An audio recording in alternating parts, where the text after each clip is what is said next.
Morning டிஃபனுக்கு என்ன chutney ready பண்ணிட்டு இருக்கீங்க? சவுச்சவு சட்னி ரெடி பண்ணிட்டு இருக்கேன். எப்படி பண்றது இது?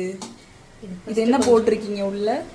கொஞ்சோண்டு தேங்காய் எண்ணெய் போட்டு அதுக்கப்புறம் இஞ்சியை குட்டி குட்டியாக கட் பண்ணி நல்லா ரோஸ்ட் ஆயிடுச்சு. ஓகே. அதுக்கப்புறமேட்டு சுத்தம் பண்ணி தோலெல்லாம் சீவிட்டு நறுக்குனா சவுச்சவு அதை உள்ள போடலாம்.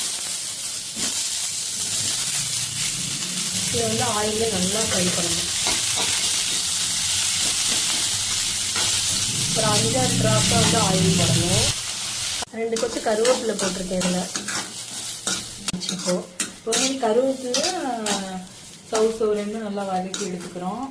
அதுக்கப்புறம் இதை வந்து இதில் கொஞ்சமாக ஆயில் விட்டுக்கலாம். இதில் வெங்காயம் ஒரே ஒரு பெரிய வெங்காயம்